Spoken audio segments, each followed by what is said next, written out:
We gave each of them a postcard with our information on it, and we talked with them for a while. And then we kept going. We walked away. So we didn't mean to be a nuisance to folks. We just wanted to introduce ourselves. We're in the city. We meet just down the street. Come in and join us if you like, right? And so we walked. We kept on moving. Well, one of the young ladies got up and followed us down the sidewalk. Now, before I stepped off to let Sister Love speak to her woman to woman, I heard her say, she said, "This is not how I want to live my life." She said, "This is not the way it's supposed to be." So she said, right? And then I stepped off, and Sister Love, and actually Sister Boyson too, dealt with her. They talked with her a good while. Sometimes when people say that, they're speaking about their life's potential. Sometimes they're referring to abilities that are perhaps lying dormant, or they're not using their God-given capabilities to their full potential, which very well could be true. That could be true.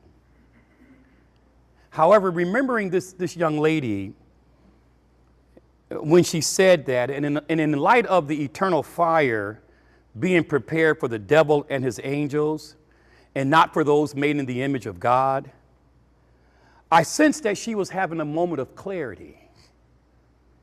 And I don't know how long that moment lasted, but I sensed that she was having a moment of clarity about the path that she was on. And she recognized in that moment of clarity that that was not the intent of her life, that path was not designed for her, right? The path that would eventually lead to a place that was not meant for her. And I sense that in that moment, the young lady had that kind of clarity. This is not, it's not the way I'm supposed to be. It's not what God has intended for me. And she knew it in that moment. Now, I'm not sure what Sister in Love and Sister Boyson shared. They talked about what they had talked with her about and promised to get back with her and tried to get back with her again. But that's just a perfect place for the believer to step in and say, "You're absolutely right. That's not intended for you. That's not what God," and you can say with all kinds of authority without being a prophet, you can say, "No, that's not what God has intended for you." Because that leads to a place that he didn't intend for you either. That leads to the place that was intended for the devil and his angels, and you're neither one of them. You're God's child. You're made in God's image. He has something better for you. You got a moment, I'll tell you about it. It reminds me of that old question we studied years ago. What is the chief end of man? What is our purpose? What is the reason that we are created? The chief end of man is to glorify God and to enjoy him forever. That's our purpose. So we prayed for her, and we've not seen her since, even when we went back to that vicinity where we met her.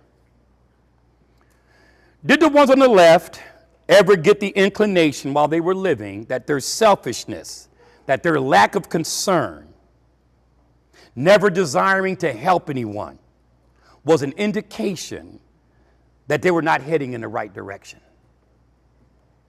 that they were on the wrong path? Did they ever sense that they were not living life as they should, that something was missing from their existence? Better yet, someone was missing from their existence. The ones on the right knew what kind of life they had lived. They didn't know that by living that way, they were directly serving Christ. It was the same thing for the ones on the left. They knew their lives were spent caring only for themselves. They were selfish. They didn't care until it was too late, until the accountability came. So there you have it. Yep, there you have it. Accountability, consisting of a summons an examination, an explanation. Just 3 points, 3 components of that accountability. Now, as I close, y'all like, finally, man.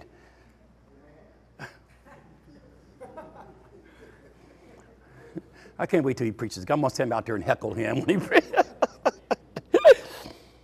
So many people have heard these verses in a class or a sermon, and they left the space where they heard it determined to start giving to the poor, volunteering for the hospital or nursing facility. Some have even gotten